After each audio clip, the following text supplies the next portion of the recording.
स्वस्थ सिद्धांत प्रसारण में आपका स्वागत है। इस श्रृंखला द्वारा हम आप सबको यह सिखाना चाहते हैं कि विश्वास और कर्म की सब बातों में हमें अपने प्रत्येक बात को, प्रत्येक कार्य को बाइबल आधारित, पवित्र शास्त्र आधारित ही रखना है। यह मसीहियों के लिए कोई चुनाव की बात नहीं है। इसमें कोई पर्याय नहीं है कि हम यह करें या वो करें। यह नियम है कि प्रत्येक विश्वासी, प्रत्येक जन जो प्रभु के समक्ष आता है और प्रभु यीशु के लहू में अपने आप को धोता है, वह उसकी आज्ञाओं को हूबहू उसी तरह से जैसे परमेश्वर के वचन में लिखा है, पवित्र शास्त्र बाइबल जैसा बताती है, हमें वैसा ही जीना है। बाइबल लगातार हमें यही सिखाती आती है कि जो कुछ भी करो पवित्र शास्त्र के अनुसार ही करें। यह परमेश्वर के डरवैयों ने पूरी बाइबल में उत्पत्ति से लेकर प्रकाशित वाक्य तक बहुत से लोगों ने किया है। उनमें से कुछ एक उदाहरण आपके सामने रखना चाहता हूं। उत्पत्ति के 6वें अध्याय में चलिए, यहां पर नूह परमेश्वर की आज्ञा का पालन कर रहे हैं। परमेश्वर ने नूह को आज्ञा दी थी और उससे कहा था कि एक बड़ा सा जहाज बनाना है। उसे बताया गया था कि किस लकड़ी से बनाना है। उसे बताया गया था कि कितना लंबा, कितना चौड़ा, कितना ऊंचा और उसके कितने खंड होने चाहिए। इस प्रकार से सारा के सारा नक्शा परमेश्वर ने नूह को दिया और नूह ने उस आधार पर बनाया। अब 6वें अध्याय के 22वें वचन में देखिए क्या लिखा है। परमेश्वर की इस आज्ञा के अनुसार नूह ने किया। परमेश्वर ने जैसा उससे कहा था कि तू जहाज को बनाए, बिल्कुल वैसा ही परमेश्वर की योजना को पूरा करने के लिए उसने उसकी आज्ञा का पालन किया और बिल्कुल वैसा ही बनाया। दूसरा उदाहरण जो मैं आपको दे रहा हूं वो है मूसा का उदाहरण, और उसके लिए मैं आपको निर्गमन की पुस्तक में और उसके 39वें अध्याय के 42 और 43 वचन को पढ़कर बता रहा हूं। यहां यो लिखा है, अर्थात जो जो आज्ञा यहोवा ने मूसा को दी थी उन्हीं के अनुसार इजराइलियों ने सब काम किए। आपको याद होगा कि परमेश्वर ने अपने भक्त मूसा को अपने पवित्र पर्वत पर बुलाया और उससे वहां पर मिलाप वाले तंबू के बारे में मानो पूरा नक्शा दिया, पूरा दृश्य दिखाया कि किस तरीके से उसे यह तंबू तैयार करना है। और मूसा ने आकर के लोगों के सामने परमेश्वर की इस योजना को बताया और उसके लिए यहां लिखा है कि जो जो आज्ञा यहोवा ने मूसा को दी थी उन्हीं के अनुसार इजराइलियों ने सब काम किया। 43वें वचन में लिखा है, तब मूसा ने सारे काम का निरीक्षण करके देखा कि उन्होंने यहोवा की आज्ञा के अनुसार सब कुछ किया है और मूसा ने उनको आशीर्वाद दिया। परमेश्वर ने जिस तरीके से बताया बिल्कुल वैसे ही परमेश्वर के कार्य को अंजाम दिया। जैसा उसने आज्ञा दिया था उसी के अनुसार सब कुछ किया गया। यह उदाहरण हमें नए नियम में भी दिया जाता है और इससे इस बात पर जोर पड़ता है कि यह कितना महत्वपूर्ण है। मैं आपको इब्रानियों की पुस्तक में ले चलता हूं और उसके 8वें अध्याय के 5वें वचन के पास ले चलता हूं। वे स्वर्ग में की वस्तुओं के प्रतिरूप और प्रतिबिंब की सेवा करते हैं, जैसे जब मूसा तंबू बनाने पर था तो उसे यह चेतावनी मिली, देख जो नमूना तुझे पहाड़ पर दिखाया गया था उसके अनुसार ही सब कुछ बनाना। मूसा को परमेश्वर ने चेतावनी दी थी, मैंने जैसा कहा है, मैंने जैसा दिखाया है, मैंने जैसे समझाया है, मेरे वचन के अनुसार ही तुझे करना है। मेरी आज्ञा को हूबहू उसी तरीके से पालन करना है। मैं एक और उदाहरण आप लोगों को बताना चाहता हूं। मूसा के बाद इजराइलियों को संभालने के लिए काम किसे मिला? जी हां, यहोशू को मिला था। मैं यहोशू के जीवन में आपको ले चलता हूं। अब देखिए उसे कैसी आज्ञा मिलती है। यहोशू की पुस्तक और उसके पहले अध्याय और 7वें और 8वें वचन में से आपको सुनाता हूं। परमेश्वर कह रहा है, इतना हो कि तू हियाव बांधकर और बहुत दृढ़ होकर जो व्यवस्था मेरे दास मूसा ने तुझे दी है उन सब के अनुसार करने में चौकसी करना, और उससे न तो दाहिने मुड़ना और न बाएं मुड़ना। तब जहां जहां तू जाएगा वहां वहां तेरा काम सफल होगा। परमेश्वर हमारे कार्यों में सफलता प्रदान करेगा। यहोशू से कह रहा है, बशर्ते तू मेरे वचन का पालन करे। और वो भी कैसा? जैसा बताया गया है, मूसा ने जैसे तुझे सिखाया है, बिल्कुल वैसे ही तुझे इन बातों का पालन करना है। 8वां वचन देखिए, और भी प्यारा है, व्यवस्था की यह पुस्तक तेरे चित्त से कभी ना उतरने पाए। परमेश्वर का यह वचन लगातार तेरे मन में समाया रहे, इसी पर रात और दिन ध्यान दिए रहना। इसीलिए जो कुछ उसमें लिखा है उसके अनुसार करने की तू चौकसी करना, क्योंकि ऐसा ही करने से तेरे सब काम सफल होंगे और तू प्रभावशाली होगा। साधारणतः लोग केवल एक वचन को ले लेते हैं, इस वचन के एक भाग को ले लेते हैं कि परमेश्वर तेरे सब काम सफल करेगा और तू प्रभावशाली होगा, लेकिन इसके साथ में जो शर्त जुड़ी है उसे छोड़ देते हैं। यदि मेरी बातें तुम में बसी रहती हैं, यदि व्यवस्था की यह पुस्तक तेरे चित्त में रहती है, और यदि तू इनके अनुसार अपना जीवन बिताता है, इनके अनुसार चलने की चौकसी करता है, तब तेरे जीवन में खुशहाली होगी, तब तेरे काम सफल होंगे और तब तू प्रभावशाली होगा। मेरे मित्रों, परमेश्वर के इन वचनों की स्पष्टता को देखिए, कितना साफ सुथरे शब्दों में हमसे परमेश्वर कह रहा है, इन बातों को ऐसे ही बिल्कुल इसी तरह से तुम्हें पालन करना है। और परमेश्वर इसके द्वारा हमें बहुत ही आशीष और बहुत सी सफलता प्रदान करता है।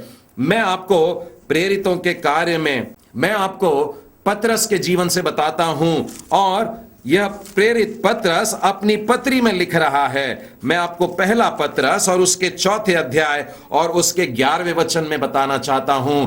यह वचन की स्पष्टता पर गौर करिएगा।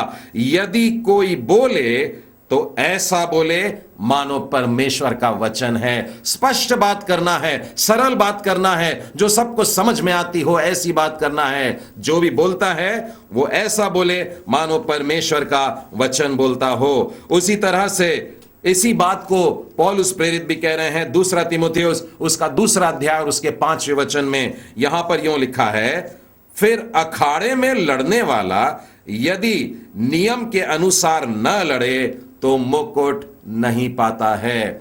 यदि हम कोई दौड़ रहे हैं तो नियम का पालन करना है, कोई कुश्ती लड़ रहे हैं तो उसमें भी कुछ नियम होते हैं, उनका पालन करना है, अन्यथा जीतने पर भी मुकुट प्राप्त नहीं होता है। इसीलिए लिखा है, अखाड़े में लड़ने वाला विधि के अनुसार लड़े, नियम के अनुसार लड़े, तब उसे मुकुट मिल पाता है।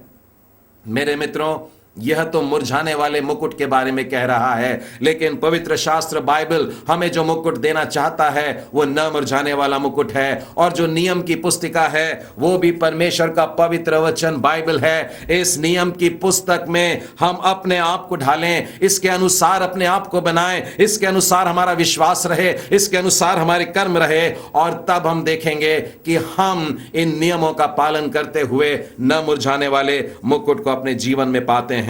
मैं एक आखिरी उदाहरण यीशु ख्रिस्त के जीवन से देना चाहता हूं। मेरे साथ में चलिएगा मत्ती रचित सुसमाचार और उसके 7वें अध्याय में, जहां पर पहाड़ी उपदेश समाप्त होने पर हैं, और 7वें अध्याय के 24वें वचन से 27वें वचन के बीच में प्रभु यीशु ने ये सारी अद्भुत बातें लोगों के बीच में रखी, और फिर उनसे कहा, जो इसे ग्रहण करेगा, जो इसे सुन करके अपने अंदर लेगा, जो इसके अनुसार चलेगा, वो कितना आशीषित होगा। और उन्होंने कहा, वचन के सुनने वाले 2 प्रकार के होते हैं, एक तो बुद्धिमान होता है और एक मूर्ख होता है। और बुद्धिमान व्यक्ति कौन होता है? देखिए कितना अच्छे से लिखा है, इसीलिए जो कोई मेरी ये बातें सुनकर उन्हें मानता है वह उस बुद्धिमान मनुष्य के समान ठहरेगा जिसने अपना घर चट्टान पर बनाया, जो डिगता नहीं है, जो डूबता नहीं है, जो ढहता नहीं है, परंतु चट्टान पर कायम है।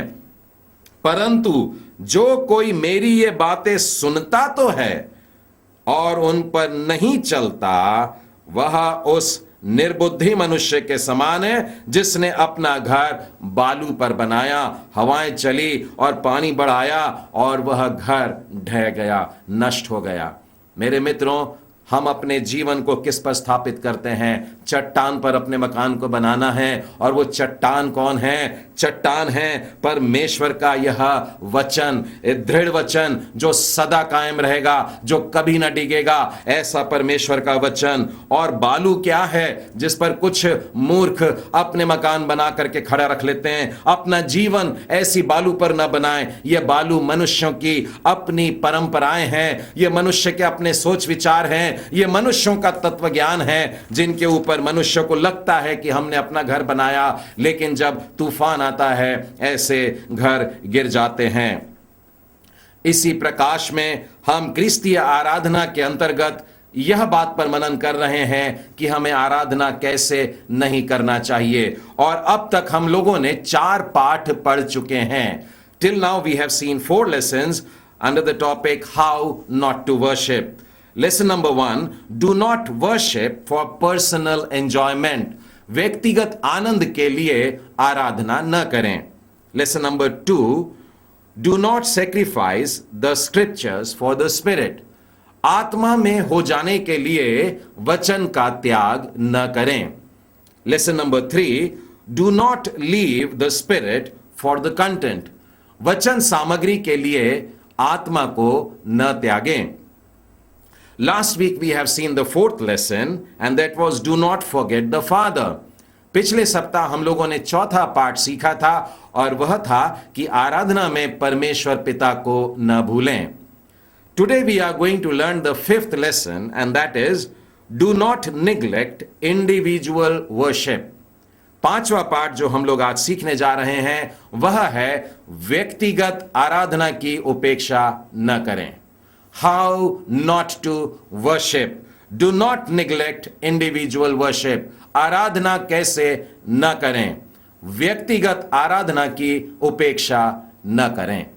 प्रियो, आराधना बस वो नहीं होती है जो रविवार के दिन हम मंदिर चले गए और वहां झांझ बजी और लोगों ने गीत उठाया और हम भी उनके साथ शामिल हो गए और फिर 1 घंटे 2 घंटे 3 घंटे के बाद बाहर निकल आए और फिर अगले रविवार की राह देख रहे हैं कि फिर जाकर के आराधना करेंगे। कुछ लोग रविवार के अलावा कभी कभार इधर उधर कुछ घरों में प्रार्थना सभाएं होती हैं तो वहां पर भी स्तुति आराधना में शामिल हो जाते हैं और फिर अपने मन को बताते हैं कि हमने स्तुति आराधना कर ली है। मेरे मित्रों, ऐसा बिल्कुल नहीं है। आज का पाठ हमें सिखा रहा है कि व्यक्तिगत आराधना की उपेक्षा ना करें। बहुत से लोग समझते हैं कि केवल समूह में जब हम आते हैं केवल तभी आराधना कर पाते हैं। जब लोग इकट्ठा होते हैं, बहुत सारे हो जाते हैं, बड़ा आवाज वाला माहौल होता है, तब हम स्तुति कर सकते हैं। ऐसा नहीं है। हम अकेले में भी परमेश्वर की स्तुति और आराधना करते हैं और करना चाहिए।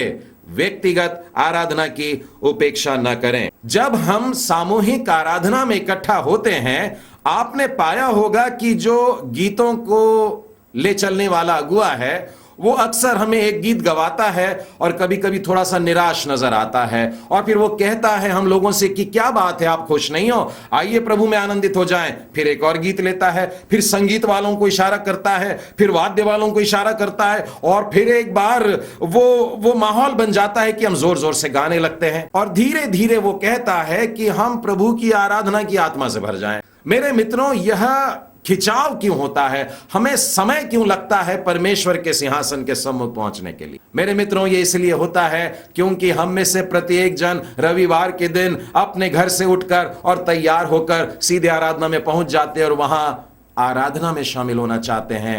मेरे मित्रों, इससे पहले कि इस प्रकार की सामूहिक आराधना में आप शामिल हो, आवश्यक है कि मंडली का प्रत्येक जन, हर एक जन, चाहे वो अगुआ हो, चाहे वो क्वायर लीडर हो, चाहे वो गीत गाने वाला, चाहे संगीत देने वाला, चाहे इस ओर खड़े रह करके उनके अगुवाई में आगे गीत गाने वाला हो, जो भी व्यक्ति हो, उससे पहले अपनी व्यक्तिगत आराधना करनी है। उसे घर से जब निकलना है तो परमेश्वर के साथ में अपना समय बिताना है, परमेश्वर के वचन में अपने आप को लॉलीन रख करके चलना है। और जब इस तैयारी से आता है, तब कहीं जा करके यह सामूहिक आराधना, यह मंडली वाली आराधना जो होती है, बहुत ऊंचे पर हमको लेकर के जाती है। इसके लिए मैं बाइबल का आधार आप लोगों को देना चाहता हूं। मेरे साथ में खोलिएगा भजन संहिता और उसका 34वां अध्याय। यहां पर हम दाऊद का भजन देखते हैं। दाऊद वो भजनकार है, एक ऐसा आराधक है जिससे हम बहुत सी बातें सीख सकते हैं।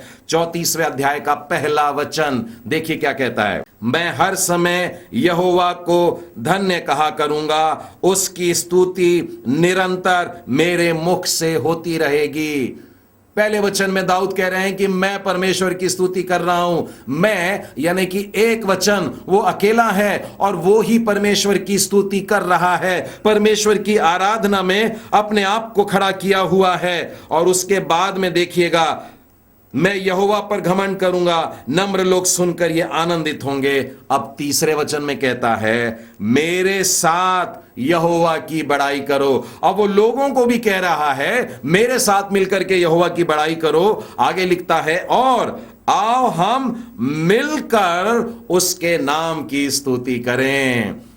इसको ध्यान से देखिएगा, पहले व्यक्तिगत आराधना का समय है और फिर उसके बाद में मिल करके, तो जितने भी लोग समूह में आते हैं, प्रत्येक ने अपने अपने व्यक्तिगत आराधना को करना है और उसके बाद मिल करके परमेश्वर की आराधना को करना है।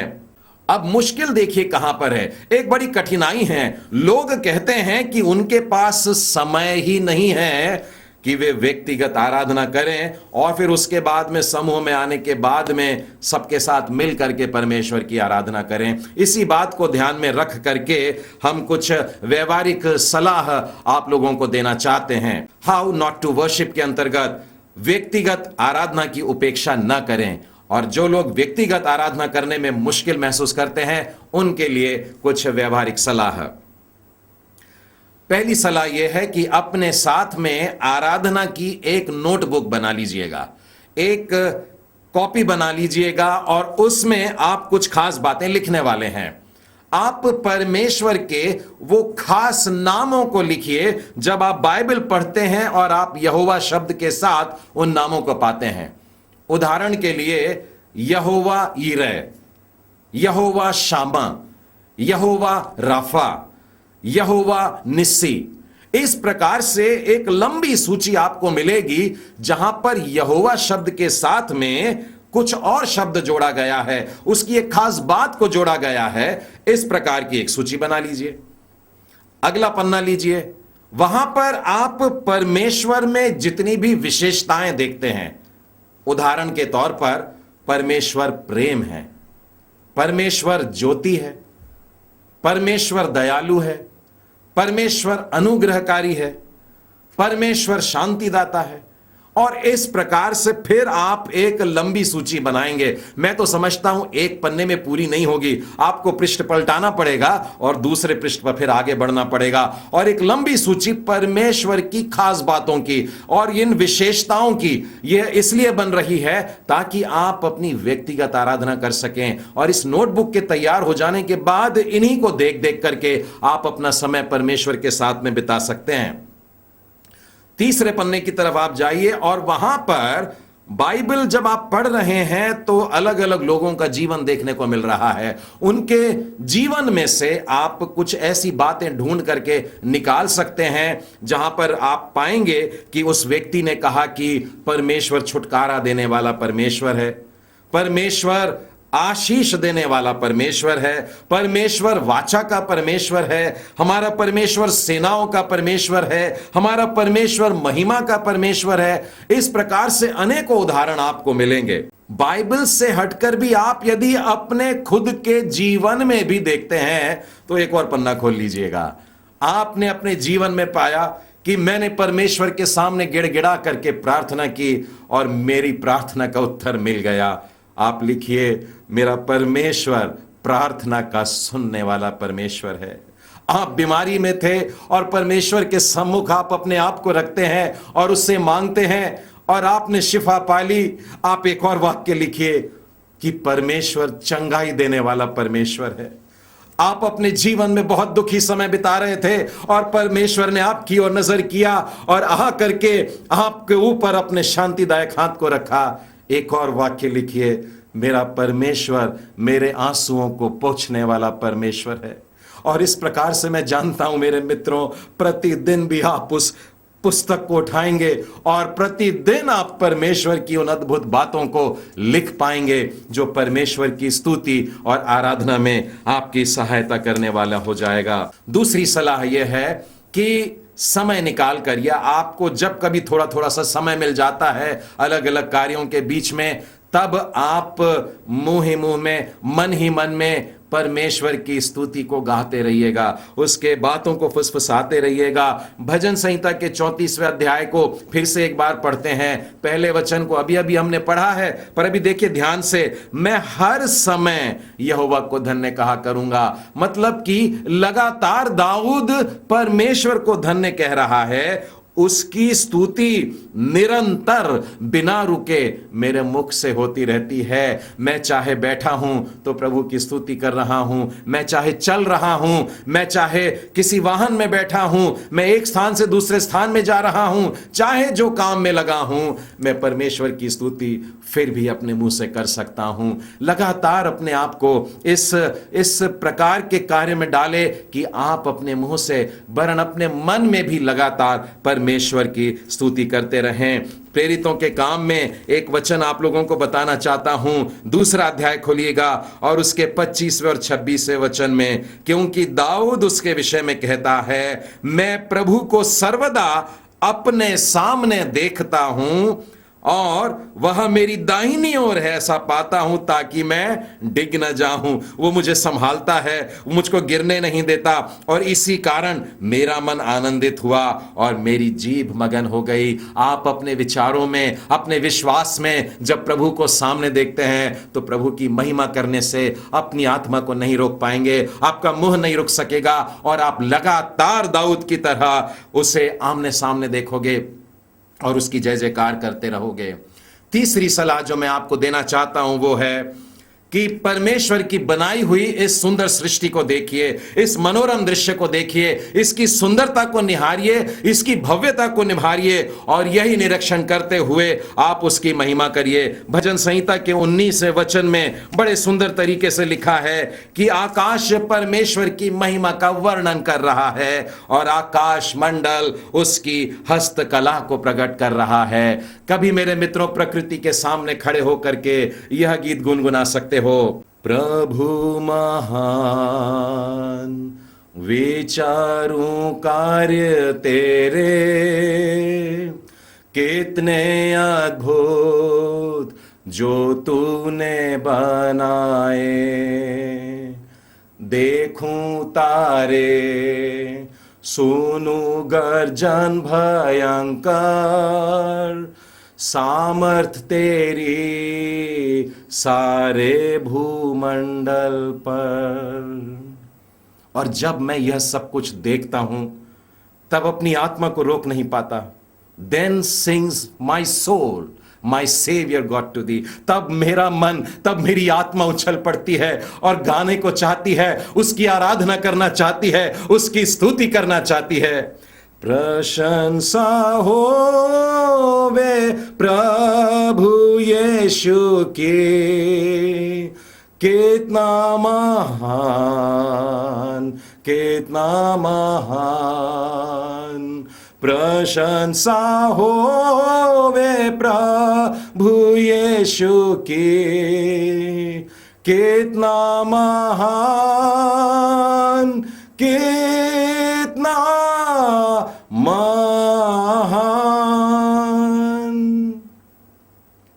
सचमुच मेरे मित्रों, यह सुंदर सी दुनिया, यह सुंदर सी प्रकृति को देख करके आप अपने आप को रोक नहीं पाएंगे कि उसकी स्तुति करें। जब ऊंचे ऊंचे पहाड़ों को आप देखते हैं, ऊंचे स्थानों पर खड़े रह करके वो पुरवाइयों को महसूस करते हैं, उस हरियाली को देख करके और उस हरियाली में भी हरे रंग के अलग अलग शेड्स देखते हुए, वह पानी जो कल कल करके झरनों से बहता और नदियों में चला जाता है और समंदर में जाकर के मिल जाता है, एक बड़ा विशाल समंदर। जब चिड़ियों की चहचहाहट सुनाई देती है, कितने सारे अद्भुत रंग बिरंगी तितलियां आपके इर्द गिर्द घूमती हैं, जंगल के छोटे छोटे फूल भी मानो मुस्कुराते हुए परमेश्वर की स्तुति और आराधना करते हैं। कितनी अद्भुत बात है मेरे मित्रों, इस प्रकृति से सीखें। उनको देख करके हम परमेश्वर की आराधना अपने व्यक्तिगत जीवन में कर सकते हैं। अपनी व्यक्तिगत आराधना की हमें उपेक्षा नहीं करना है। चौथी और बहुत ही महत्वपूर्ण बात, भजन संहिता 119 के उसके 164वें वचन में लिखा है, मैं तेरे धर्म में नियमों के कारण प्रतिदिन 7 बार तेरी स्तुति करता हूं। दाऊद अपने जीवन में 7 बार परमेश्वर की स्तुति करता था। और 55वें वचन में लिखा है 17वें अध्याय में, सांझ को, भोर को, दोपहर को, तीनों पहर में दुहाई दूंगा और कराहता रहूंगा और वो मेरा शब्द सुन लेगा। दिन भर में 7 बार परमेश्वर की स्तुति करता है और केवल 3 बार प्रभु से याचना करता है। हमारे जीवन में भी हम इसी बात को डाल लें, परमेश्वर की स्तुति और आराधना करने के लिए 7 बार, वरन अपनी जीवन के 70% जीवन को उसकी आराधना में बिताएं और अपने जीवन का या दिन का मात्र 30% उससे याचना करें। परमेश्वर आप सबों को आशीष दे। आमीन।